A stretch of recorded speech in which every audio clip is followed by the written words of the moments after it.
Hello student, आज हम लोग सिलेबस डिस्कस करने जा रहे हैं बीकॉम सेमेस्टर 5 का। अभी अब आपको पिछले वीडियो में बताए थे, पिछला वीडियो अगर नहीं देखें तो यूट्यूब पे प्लेलिस्ट में जाके देख लीजिएगा, सिलेबस के वीडियो में मिल जाएगा।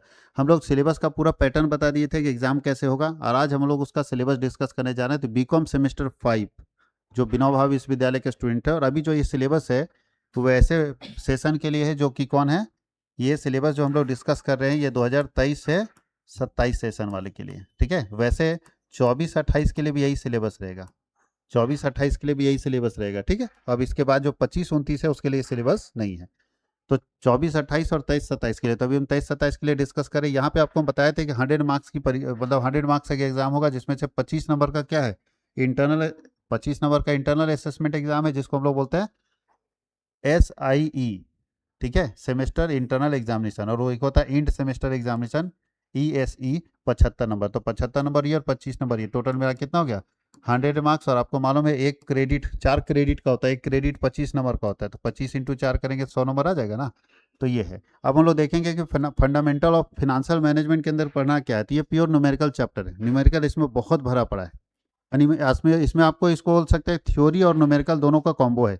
ये जो है थ्योरी और न्यूमेरिकल दोनों का क्या है, कॉम्बो है। तो इसमें हम लोग को थ्योरी भी मिलेगा और न्यूमेरिकल भी मिलेगा। तो चलिए हम लोग एक एक करके इसके सिलेबस को डिस्कस करें। सबसे पहले ये देखिए कि एम क्या है, ऑब्जेक्टिव क्या है इस पढ़ने का, क्यों पढ़ाया जा रही है सिलेबस में आपको डाल के। तो यहाँ देखिए यूनिवर्सिटी लिखा है कि ऑब्जेक्टिव क्या है, क्यों पढ़ाया जाता है, ये बुक जो है बच्चों को क्यों पढ़ाया जा रहा है, उसका ऑब्जेक्टिव क्या है। तो बोल रहा है कि the course aims to familiarise the learners with the principle and practices of financial management. बोलता है इसका पर्पस है कि जो लर्नर है, जो पढ़ने वाले विद्यार्थी, उनको फाइनेंशियल मैनेजमेंट का पूरा नॉलेज हो, फाइनेंशियल मैनेजमेंट का पूरा ज्ञान हो। क्या क्या कंटेंट पढ़ना है, पहले ये बताइए फाइनेंशियल मैनेजमेंट होता क्या है। बहुत अच्छा चीज़ है, लाइफ में हमेशा काम देने वाला चीज़ है ये पेपर। आप बताइए क्या है, फंडामेंटल मतलब बेसिक, फंडामेंटल का मतलब बेसिक। तो किसका बेसिक चीज़ पढ़ने जा रहे हैं, ध्यान रखिएगा, डिटेल नहीं पढ़ेंगे, बहुत डेप्थ में जाके नहीं पढ़ना है फाइनेंशियल मैनेजमेंट। ये अलग ही दुनिया है, ये अलग दुनिया है, एक अलग दुनिया है जिसमें घुसना है। उसमें से खाली बेसिक अभी आपको पढ़ा रहा है, फंडामेंटल चीज़ पढ़ा रहा है। फाइनेंस का मतलब होता है मनी, और मैनेजमेंट का मतलब होता है डिसीजन मेकिंग। पहले दिन से आपको बता रहे हैं, मैनेजमेंट का मतलब होता है डिसीजन मेकिंग। तो अगर decision making related to finance हो, decision making related to finance हो, फिर से ध्यान रखना, decision making related to finance हो तो वो कहलाता है financial management. Financial management means decision making related to finance, या बोल सकते हैं decision making related to financial activities, वित्तीय क्रियाओं से संबंधित निर्णय लेना वित्तीय प्रबंध कहलाता है। तो भाई ये फाइनेंशियल मैनेजमेंट में पढ़ेंगे क्या, तो पैसे से संबंधित डिसीजन मेकिंग आपके घर में भी होता है। आपके यहाँ पे पैसा आता है तो पैसा सबसे पहले देखा जाता है सोर्सेस ऑफ फंड क्या है, पैसा कहाँ से आ रहा है। तो भैया सैलरी से, अगर पापा सैलरी होल्डर है, तो बिजनेसमैन है तो प्रॉफिट से आ रहा है। तो कहाँ से पैसा आएगा और उस पैसे को हम कहाँ लगाएंगे ताकि हम ज़्यादा से ज़्यादा रिटर्न कमा सके, और इसी को हम लोग बोलते हैं फाइनेंशियल मैनेजमेंट। पूरा बैंकिंग सिस्टम किस पर टिका हुआ बताइए, बैंक का मेन काम क्या है, बैंक यही तो करता है, फाइनेंशियल मैनेजमेंट। आपसे पैसा बैंक लेता है और वही पैसे को बैंक कहीं लगाता है, फिर वहां से कमाता है, आपको भी रिटर्न करता है, आप भी खुश, बैंक भी खुश, सब खुश। तो बैंक का मेन काम फाइनेंशियल मैनेजमेंट का। इसका मतलब बैंक के पास एक MBA फाइनेंस चाहिए। एक नहीं, हजारों MBA फाइनेंस वाले लोग रहते हैं जो MBA फाइनेंस में करके जाते हैं। दूसरा, इंश्योरेंस कंपनी क्या करती है, ये भी तो कर रही है फाइनेंशियल मैनेजमेंट। जितनी दुनिया की पैसे वाली कंपनी है जो बिजनेस पैसे का करता है, वो सब एक ही काम कर रहा है, फाइनेंशियल मैनेजमेंट। यहाँ तक कि आपके घर में भी फाइनेंशियल मैनेजमेंट हो रहा है। पैसा कहाँ से आएगा, कहाँ लगेगा, कहाँ कितना लगेगा। ऐसा ना हो कि आया और खर्च ज़्यादा कर दिए, नहीं, हमको मैनेज करना पड़ेगा पैसे को। मान लीजिए कि अभी हम लोग अपने घर का एग्जाम्पल लेते हैं, किसी व्यक्ति को शादी करना है अपनी बेटी का, 30 लाख रुपये उनके पास है, 30 लाख रुपए का बजट है, 30 लाख रुपए उनके पास है। अब उनको 30 लाख में ही सारा काम कर देना। अब अगर इसको एलोकेट सही से नहीं करेंगे, एलोकेशन सही से नहीं करेंगे, आवंटन सही से नहीं करेंगे, तो पैसा घट जाता है। पता चला डेकोरेशन पे ज़्यादा चला गया, तो नहीं, सबसे पहले मैनेज करो। इसी को बोलते हैं, यहीं पे हमको जरूरत है फाइनेंशियल मैनेजमेंट का। इसमें हम पैसे को मैनेज करेंगे, कितना पैसा वहाँ पे बोल देते हैं, लड़की का बाप बोल देता है भैया डेकोरेशन वाले को, भैया 3 लाख रुपए से ज़्यादा हम डेकोरेशन पे खर्च नहीं करेंगे, क्योंकि हमारा जो प्लान है उसमें से डेकोरेशन पे कितना खर्च है, 3 लाख बस। अब तुम 3 लाख में जितना अच्छा डेकोरेशन कर सकते हो कर दो, हम इससे ज़्यादा खर्च नहीं करेंगे, हम खाने पर इतना खर्च करेंगे, इस पर इतना खर्च करेंगे, यानी पूरा प्लान वे में अगर चलेगा तो 30 लाख में सारा काम हो जाएगा। अगर प्लान वे नहीं है, कोई प्लान नहीं है, कोई सिस्टम नहीं है, कोई मैनेजमेंट नहीं है, तो 30 लाख में पैसा घट जाता है। तो इसीलिए आपको समझना है कि फाइनेंशियल मैनेजमेंट का मतलब है कि क्या डिसीजन लेंगे, कैसे मैनेज करेंगे। बताइए, बैंक में आप फाइनेंशियल मैनेजर हैं, आपको बैंक बोला 1,000 करोड़ लगाना है, कहाँ लगाएंगे बताओ, कौन सा शेयर में लगाएंगे? इतना आसान तो नहीं बोल देना, अब तुक्का तो नहीं मार देंगे कि 1,000 करोड़ का बात है, जान निकाल देगा अगर गलत जगह लगवा दिए तो, क्योंकि सब डूब जाएगा बैंक का। तो इसलिए इतना आसान नहीं है, किसी को पैसे से संबंधित सलाह देना बहुत मुश्किल काम है, क्योंकि डूबा ना तो टेटुआ दबा देगा, छोड़ेगा नहीं। अब ऐसे में आप अगर उसको बता रहे हैं कि यहाँ पे पैसा लगाओ, उसको कमा के दिखाना होगा, वहां से पैसा उसको कमाना होगा, तभी आपको वो प्रॉफिट देने वाला है। तो यही है फाइनेंशियल मैनेजर का काम। खतरों का खिलाड़ी भैया, इतना रिस्क लेता है मत बोलो। तो रिस्क लेने से पहले आपको पूरा प्लान बनाना पड़ेगा, समझना पड़ेगा, तब आप जाके फाइनेंस से संबंधित डिसीजन ले सकते हैं। अब उसके अंदर देखिए कौन कौन सा टेक्निक पढ़ना है, अब आपको समझ में आएगा कि हम लोग को फाइनेंशियल मैनेजमेंट के अंदर पढ़ना क्या है। तो चलिए हम लोग यहाँ पढ़ना, फर्स्ट यूनिट में हम लोग पढ़ेंगे इंट्रोडक्शन, जिसमें बेसिक फाइनेंशियल मैनेजमेंट का इंट्रोडक्शन देखेंगे, जैसे नेचर क्या है, स्कोप क्या है, ऑब्जेक्टिव क्या है फाइनेंशियल मैनेजमेंट का। और उसके बाद हम लोग को पढ़ना है, बस ये बेसिक हम लोग पढ़ेंगे। उसके बाद function and responsibility of finance manager क्या है, क्या फाइनेंस मैनेजर का फंक्शन है, उसकी ड्यूटी क्या है, ठीक है, ये पढ़ेंगे। उसके बाद टाइम वैल्यू ऑफ मनी पढ़ेंगे, जिसमें हम लोग रिस्क रिटर्न एनालिसिस पढ़ेंगे, ठीक है, emerging decision in financing area, crypto currency अभी बहुत फेमस है, आप सुने हैं, क्रिप्टो करेंसी बहुत फेमस है अभी के समय में।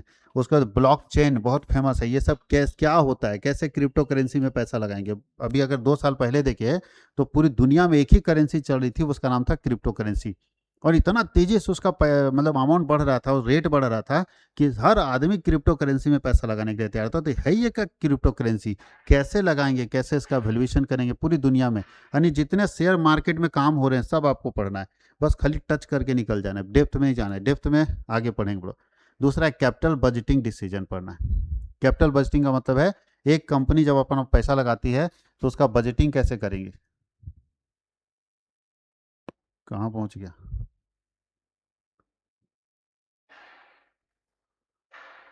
चलिए, कैपिटल बजटिंग डिसीजन हम लोगों को पढ़ना है। कैपिटल बजटिंग का मतलब है कि आप अपना पैसा लगा रहे हैं तो उससे रिलेटेड बजट कैसे बनाएंगे, जिसके अंदर बहुत बड़े बड़े डिसीजन थे। ये 3 डिसीजन हम कैपिटल बजटिंग डिसीजन के अंदर पढ़ेंगे। उसके बाद पढ़ रहा है कॉस्ट ऑफ कैपिटल, कैसे निकालेंगे, पूंजी का लागत क्या है। क्या पूंजी का लागत होता है? जी हाँ, आप कहीं से भी पूंजी उठाते हैं उसके बदले में आपको 2 चीज देना पड़ता है, कोई फ्री में पैसा नहीं देता है, या तो उसके बदले में इंटरेस्ट देना पड़ता है, या तो उसके बदले में डिविडेंड देना पड़ता है। तो जहां से भी पैसा लाते हैं उसके बदले में हमको डिविडेंड और इंटरेस्ट देना पड़ता है, जो कॉस्ट कहलाता है, लागत कहलाता है। हम 1 लाख रुपए उठाएंगे, उसके बदले में 5,000 रुपये ब्याज देना पड़ा, तो 5,000 लागत है, कॉस्ट है किसका, 1 लाख रुपए का।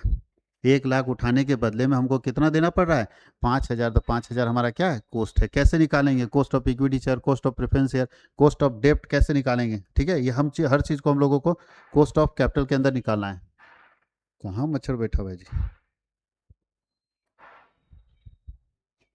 अच्छा पीडीएफ फॉर्म में आ गया है, 1 मिनट रुको बाबू लोग।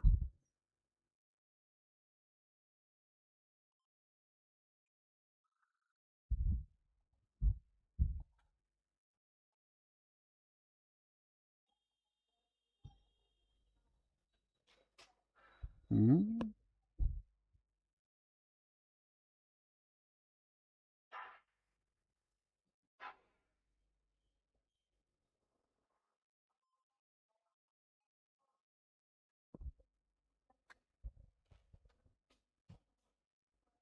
चलिए देखिए यहाँ पे अब